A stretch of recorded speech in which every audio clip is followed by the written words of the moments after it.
So contemporary conflict theory can be understood as falling under, broadly speaking, two sort of subcategories.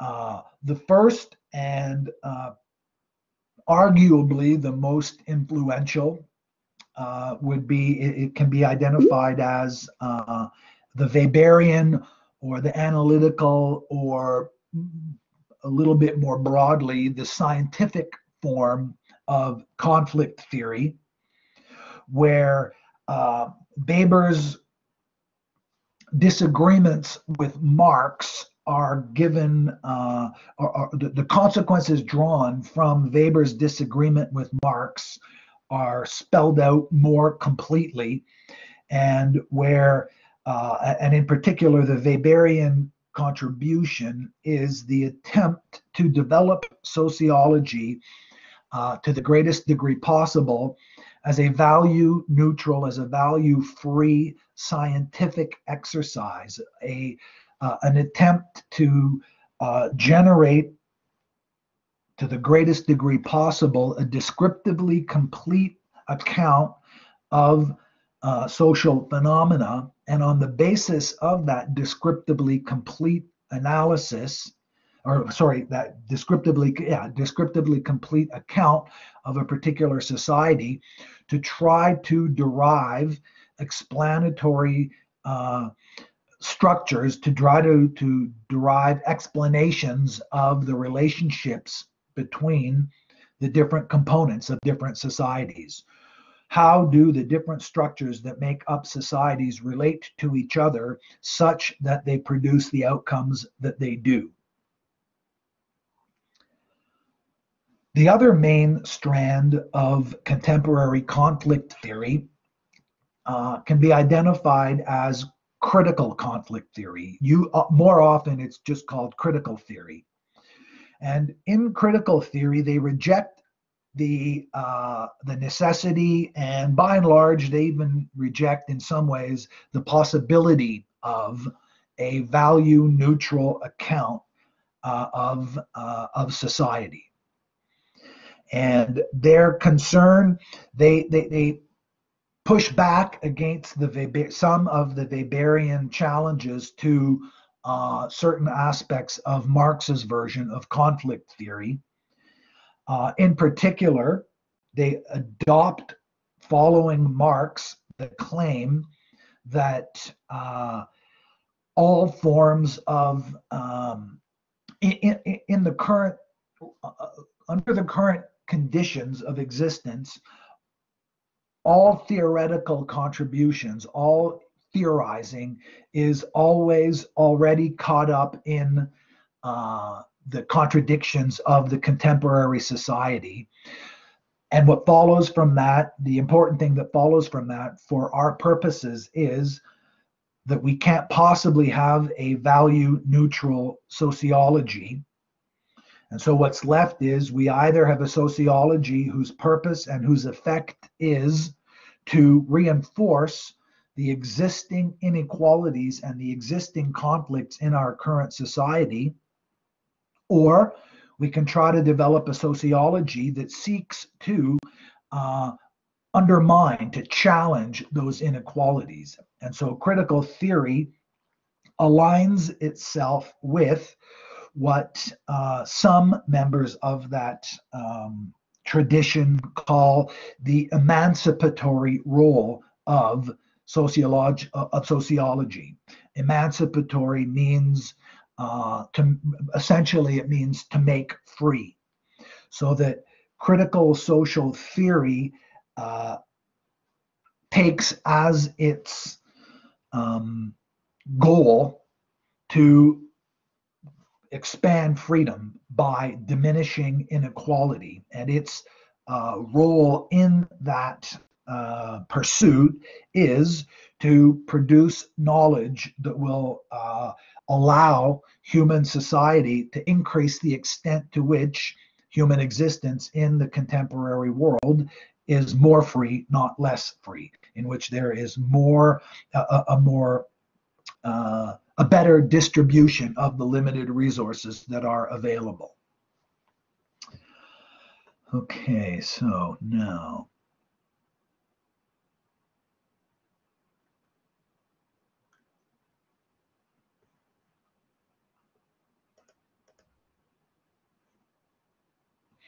Arguably, the most influential mainstream, non-critical uh, conflict theorist working today is Randall Collins.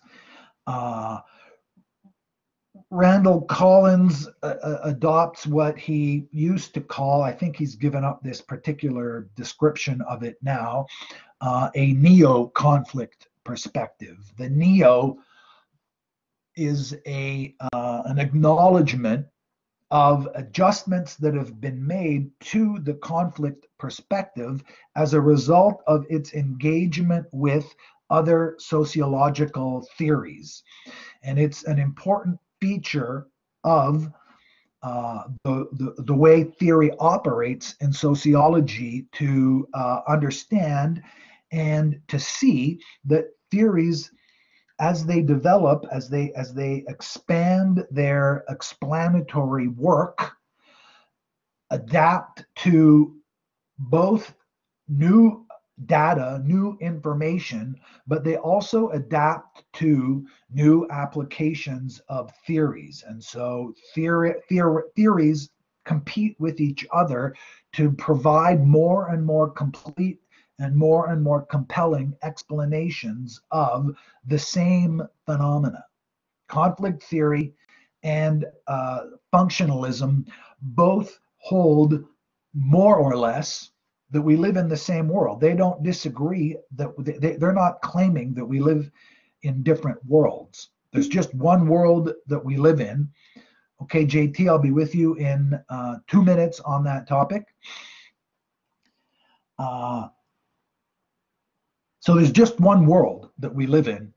Conflict theorists, functionalists, virtually all sociologists accept that we live in a real world, and their disagreement is not about what world we live in, but about what the best explanation we can give for the features that we observe. So let me just get that up. So JT Smith, I'll just refer to you as JT because that's what it says in your on the little thing I see. If there's something else you want me to, some other way you want me to refer to you, just let me know. But for now,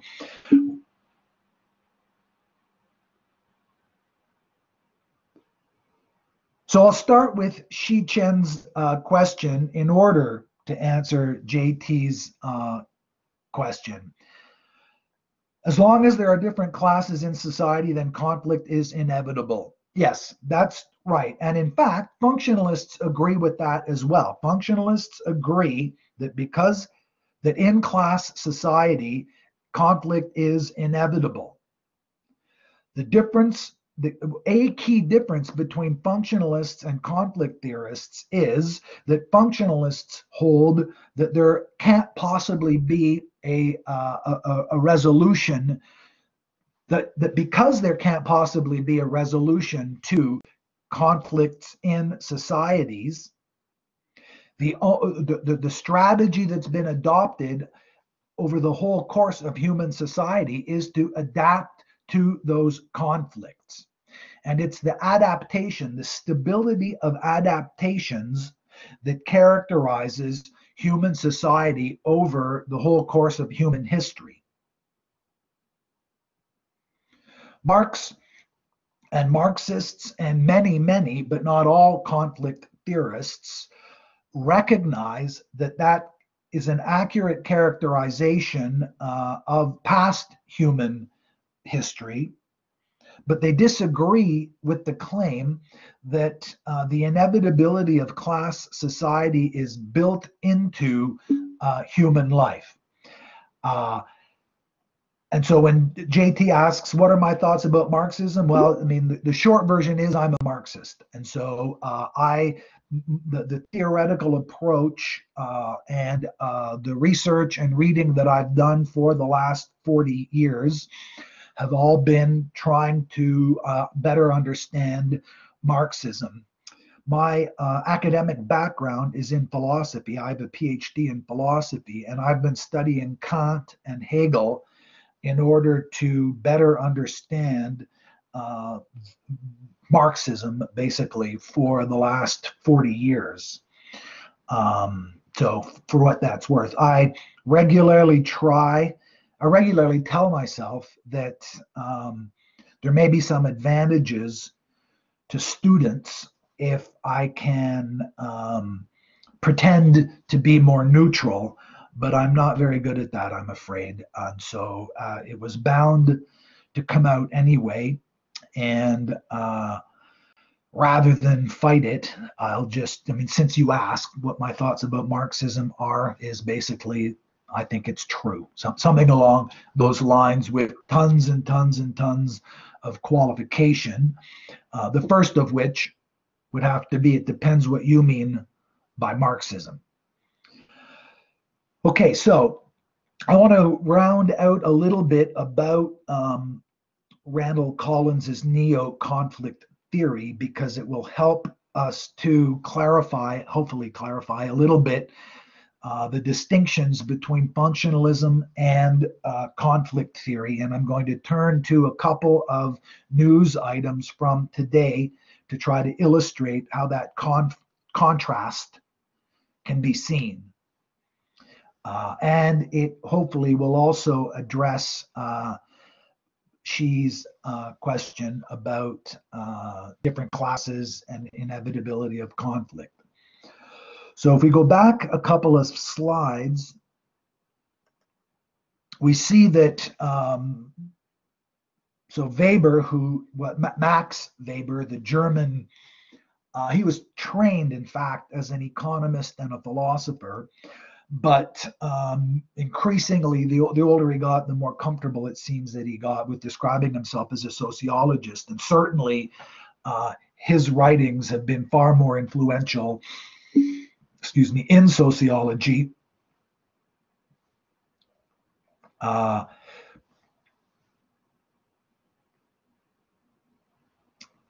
So I'm just reading JT's question. I'll come around. Please ask as many questions as you want. It's my job to make sure that I stay on track, and it's your job to ask the questions that pop into your mind. So I'll come back to JT's question in a minute.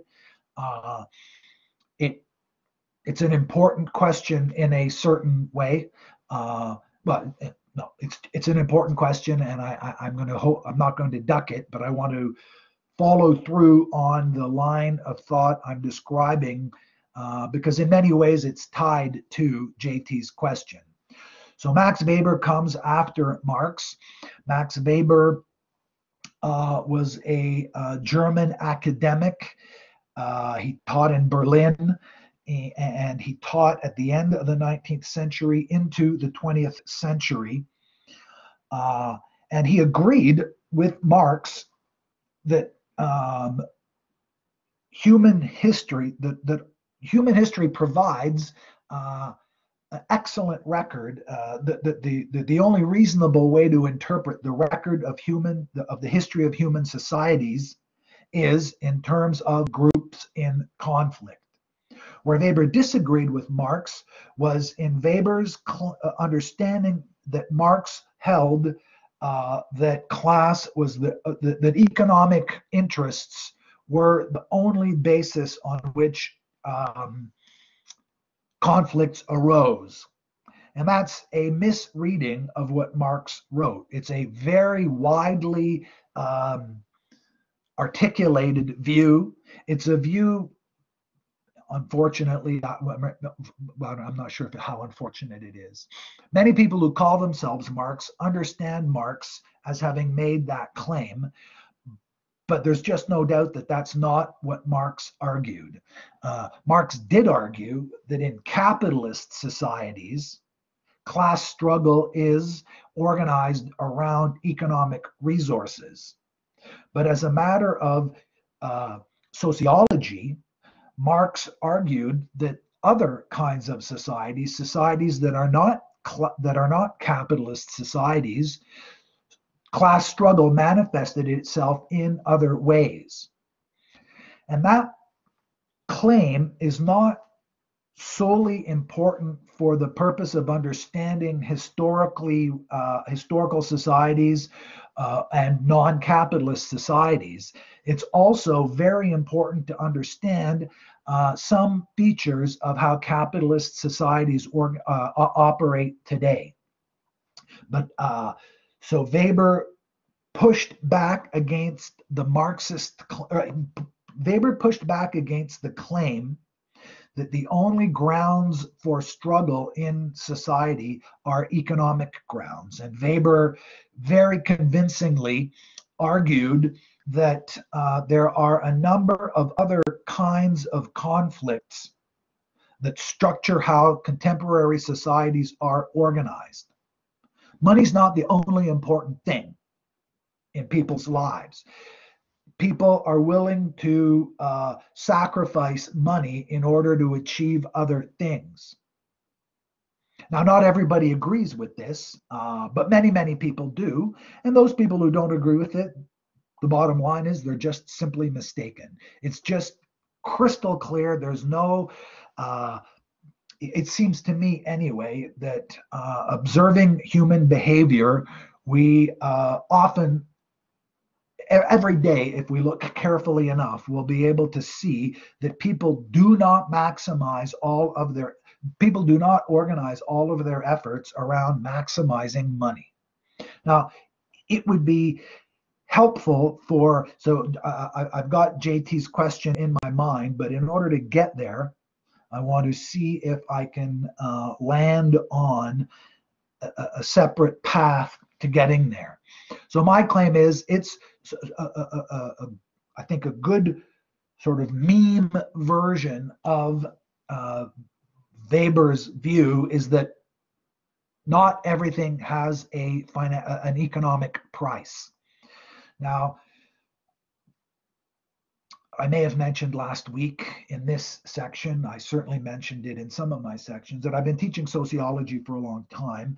And for almost all of that time, I mean, that is not this semester and last semester, but for the other 20 years I taught, I'm used to teaching in a classroom. And in a classroom, one of the easiest things to do is to get students to one of the surest topics on which I can get students to respond, which normally is a pretty difficult thing in my experience, is on the idea of what human nature is and what motivates people. And in almost every class I've ever taught where I had a group of humans in the room, rather than through this disembodied techno thing, I've almost always been able to encourage a student to step up and defend the claim that it's only an illusion that allows us to believe that people don't always act on self-interest in the final analysis. Understood particularly as the claim that self-interest means seeking to make more money. The meme version of that is to deny the claim that everything has a price. Now, are any of you willing to entertain a disagreement on that score? Do any of you believe that it's just wishful thinking, that it's squishiness or childishness to hold that there are some things that don't have a price?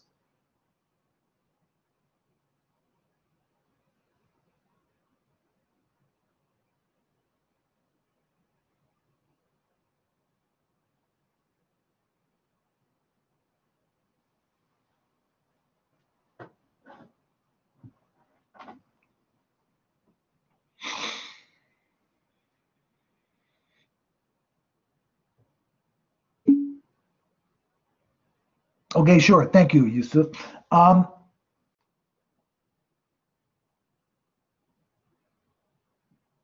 Do you think that everybody has a price? Everybody, not most people. That might be true. Maybe most people have a price. But do you think that everybody on everything has a price?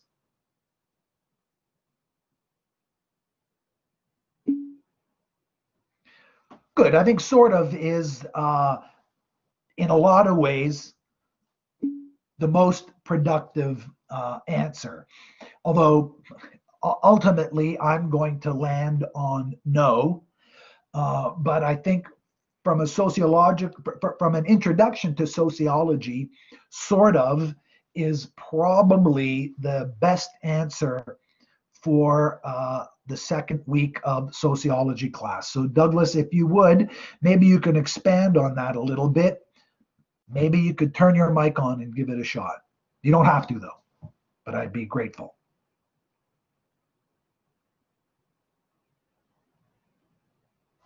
Hello, can you hear me? I can hear you, Douglas. Hi. I think by sort of, I kind of mean like, I think if you were to offer someone like an unreasonable amount of money for something, I think that like they would technically do have a price for that.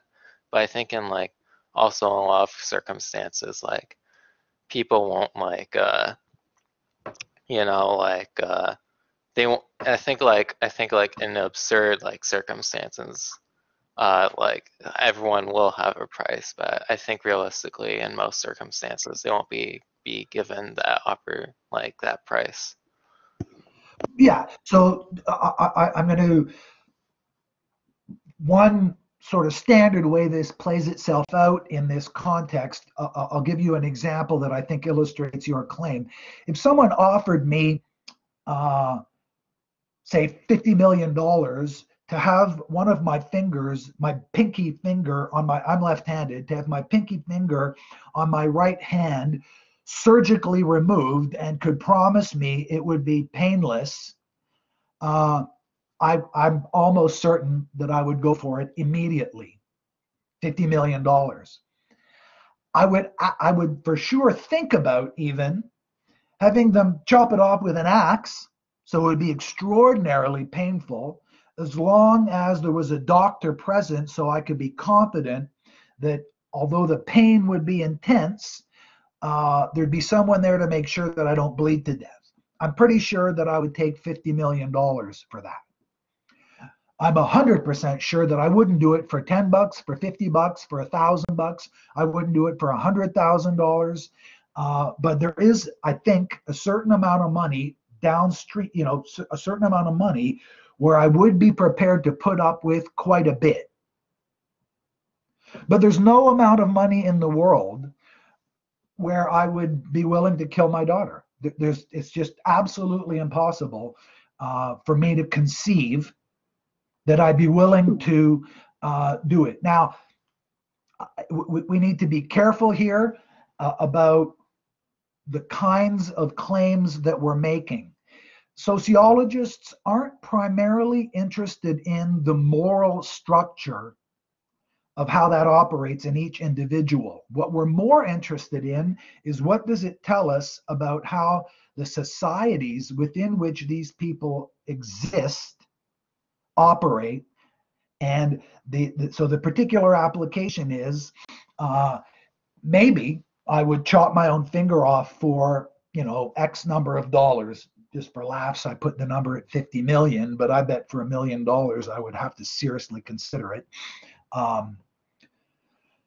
And maybe none of you know me. Maybe I'm a monster and I, in fact, would kill my daughter for that amount of money.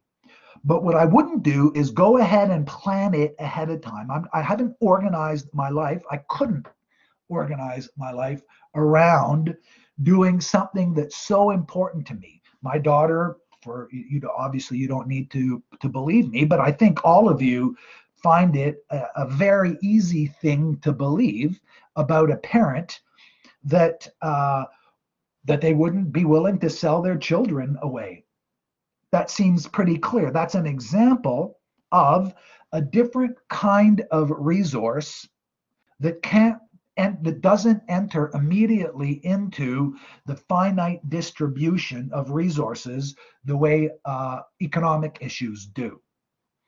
Now, some of the key non-economic resource that Weber argued pushed back against the Marxist argument, as Weber, I believe, misunderstood, but as Weber, along with lots of other people, held. For Weber, status was a non-economic resource that was crucial for predicting outcomes in people's lives. And status was, in a number of different ways, a non-economic resource, but a finite resource nonetheless. So that status, the distribution of status in a society, was a non-economic resource that generated conflicts. And so for Weber, the problem with Marx's argument from a sociological theory point of view was that it excluded from consideration a whole range of social phenomena that generated conflicts that couldn't be resolved through merely economic means. And so politically, what that meant was that even if you were able to resolve the economic problems that exist in a capitalist society, in a profit-based society, you wouldn't have touched, you would still have conflict left over, because the distribution of status in any particular society is itself finite. We can't all be the very best. What would a high school be like if every kid was the most popular kid? Would that be possible?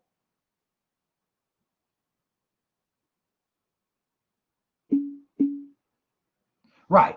So contemporary conflict theory and even conflict theory over the course of most of the 20th century following Weber held that, from a theoretical point of view, Marx's account of society was impoverished or incomplete, let's say. That Marx, as important as economies and money and finance and production is in human society, there are other aspects of life, of human interaction, of social life, crucial interactions. And Weber himself and most sociologists, not all, but most sociologists who followed Weber along this line of argument,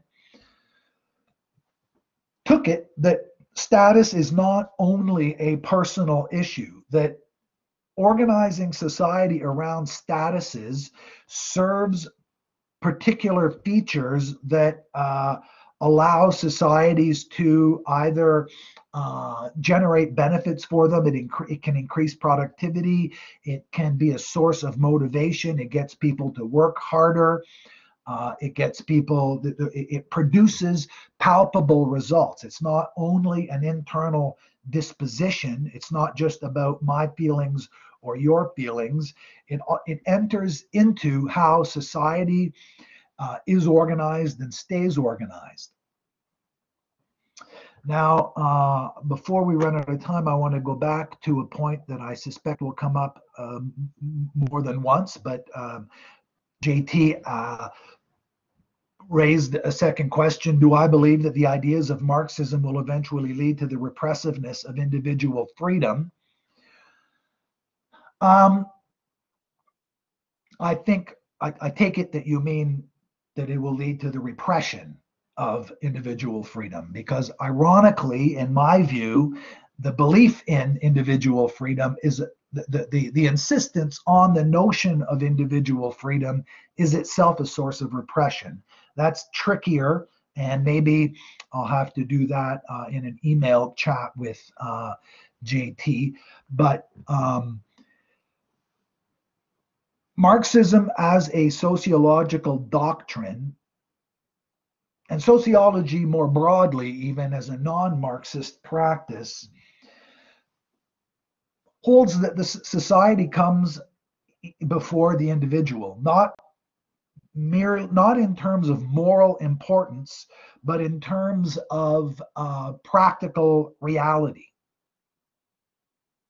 And so, in a way, sociologists argue as though there was no such thing as an individual. Right. So, I mean, that's the basic point. Sociology, as a academic discipline, holds that societies are prior to individuals. Rightly or wrongly, I'm not urging you to believe that it's true. I'm urging you to believe that sociologists operate on the assumption that there are aspects of social experience that can't be understood as reducible to individual experiences. Okay, so now hang on here. So let me scroll down.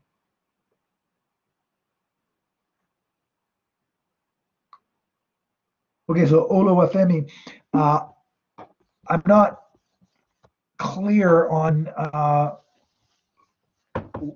which that is. So my claim, the most recent claim I made is about sociology as a whole. Now, so as a whole, by that I would mean almost all sociologists. I imagine that there might be some sociologists who, as sociologists, argue in an aggregative sort of way, but typically sociologists who would reject that are economists. Economics is a social science. A great deal of mainstream economics is organized on the alternative assumption that, in fact, society is reducible to the addition of individual actions, and that the economy is understandable as the result of the sum of all individual decisions that are made in any given place at any given time. But sociology and economics interact with a lot of theoretical difficulty. And so they bump into each other and they have difficulty understanding each other in all kinds of different ways. But as a general rule, most sociologists, functionalists as much as conflict theorists, feminists as much as symbolic interactionists, believe or operate from the starting assumption that society exists before the individual. I think another way of framing that might be marginally less shocking to some people would be to see that every single individual is maybe a unique mix, but what they're a unique mix of are things that predate them. So that each one of us is a mix of, so on my dad's side, my dad was born in Belgium and my mom is of Irish descent. So I'm in a certain kind of way, part Irish, part Belgian. I was the neighborhood I lived in when I was young, when I was very, very young, was a Francophone neighborhood. And so I learned French first, and then we moved to an Anglophone neighborhood in Quebec. So there's a combination there of languages. But the French and the English that I speak, the Irish and the Belgian that is part of my heritage, these things existed before I did. And to the degree that I'm English, that who I am is a bilingual Franco-Anglo combination, even if my exact particular mix is unique, what it is a mix of are social realities, not individual realities. Does that make any sense? And I agree that I acknowledge that it might be mistaken, But what I want to urge you is that that's the point of view from which sociology starts.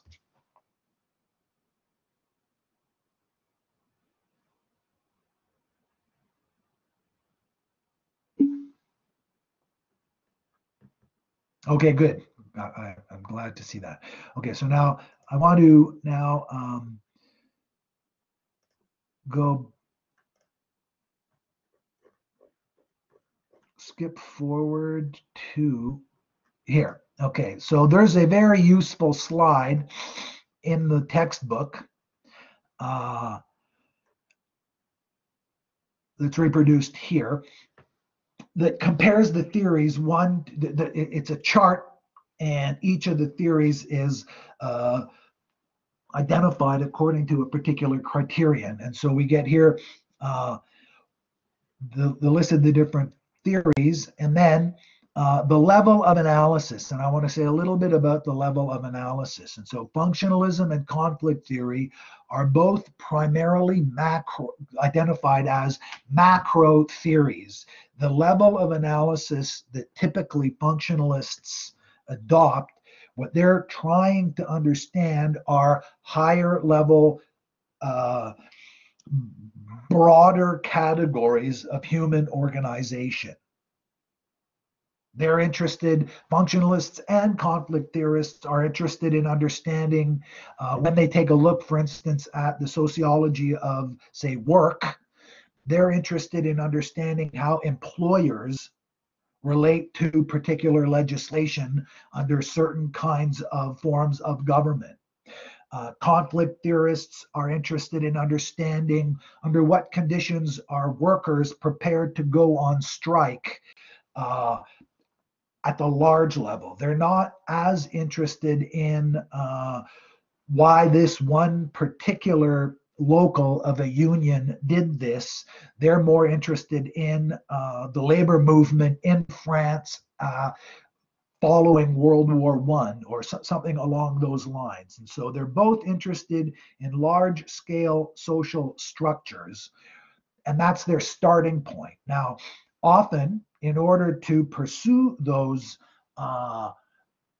questions at that level, they have to drill down, and they then assemble their data at more granular, at lower levels of generality, and they might take a look at a particular local, how the membership voted in strike votes over the course of 20 years, compare that to how the political system changed over those 20 years in that particular area.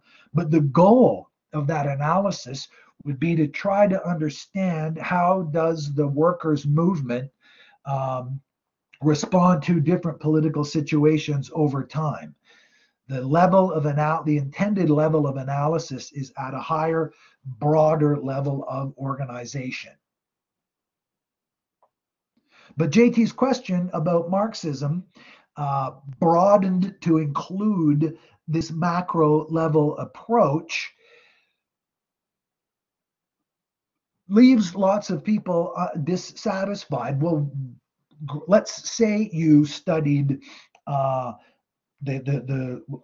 Labor Party, the success of the Labor Party compared to the workings of a union in a certain area over time. Well, that's fine, but why did individual members of the union vote to go on strike and not to go on strike? Why would some members of a union be in a union but not vote for the Labor Party in their area? These are real live issues. I'm, as a professor at Seneca, as a full-time professor at Seneca, I'm a member of the union. And it might not be surprising to you now that I've told you that I'm a Marxist, that I'm in favor of the union, that I'm a steward in the union. I go to the union meetings. I'm more or less active in the union. And I have disagreements with some of my colleagues in the context of a union around political issues. There are many people at Seneca College who are in our union who don't think unions are a good idea. And from a sociological point of view, that's an interesting question to ask. But the conceptual tools that have been developed by conflict theorists and by functionalists aren't especially well suited to understand that. And that gap in sociological research and thinking and theorizing eventually, starting in the 1940s, but really building up steam in the 1950s and 1960s, led to a kind of breakaway sort of theorizing in sociology that our textbook identifies as symbolic interactionism. And that's the label that I think is most widely used in intro textbooks. It's a more diverse kind of work, but the micro label is, I think, a better way of understanding the difference between the work that typically falls under the label symbolic interactionism, the difference between that kind of approach to sociology and that carried out under these two labels. What symbolic interactionists are keenest to understand is how do small scale social interactions generate and allow us to understand the larger scale interactions that we see. Because after all, for most of us, we spend most of our lives only involved in these small scale interactions. Most of us aren't going to be Prime Minister of Canada or Governor of this. Most of us are going to live small lives, and most of our lives will be organized by and for better and for worse, through our ability to engage in, maintain, and adapt ourselves to these small scale interactions. And for that reason, understanding how those small scale interactions is an important feature of human life.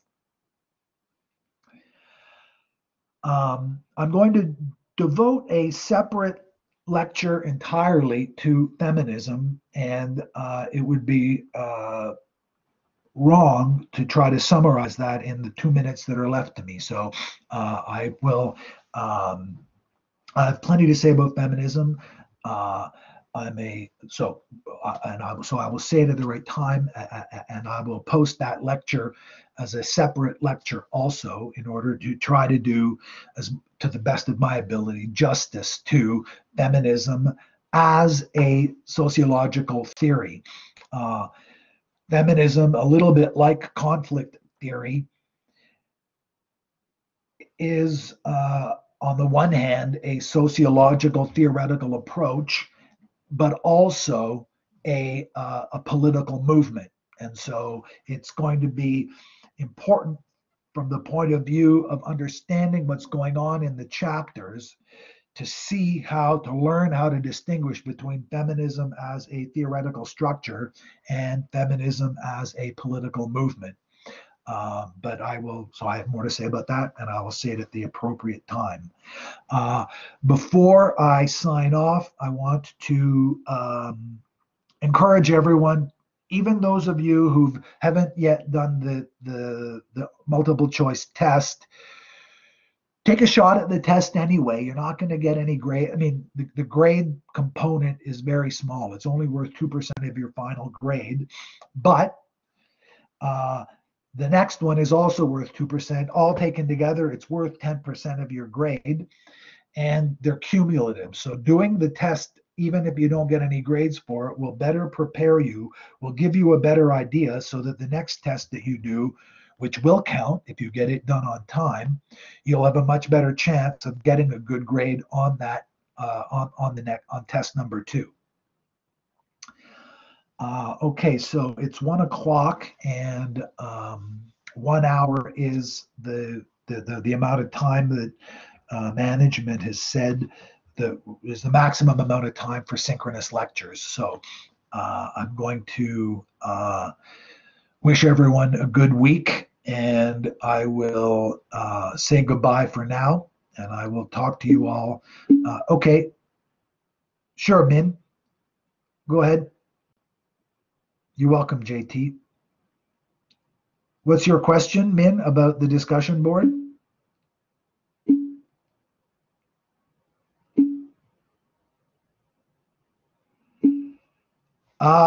Just one sec. I don't have that committed to memory. I'll have to take a look.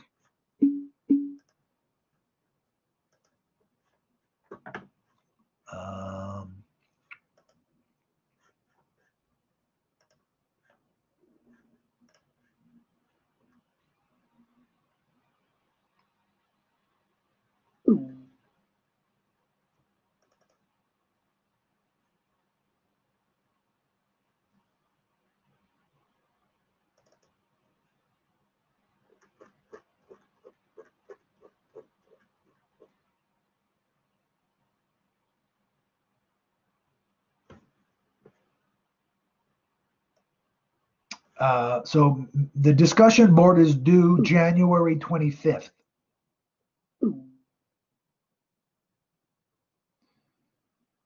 The due dates are all written in on the professor's addendum that's available in the course information tab on Blackboard.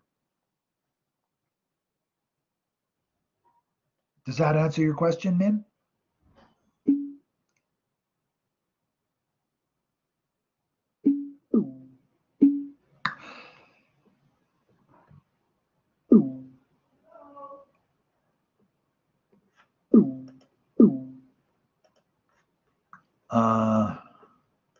Just one sec there. I will have to check.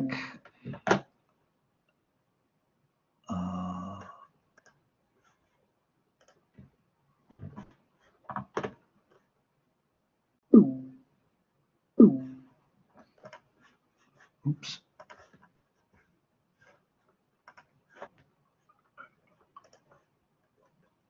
There's no C. So Joseph asked, do we have to do A, B, and C? There's just A and B. And yes, you have to do A and B.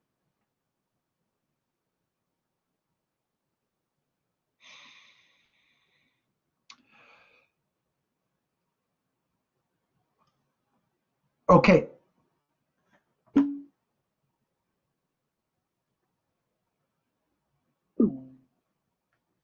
Right. So to respond to the quote, you just have to do, you just pick one of the, I think there's 7 or so.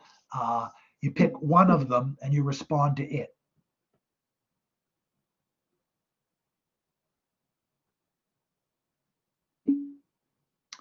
Okay. So I'm going to turn off the recording and I'm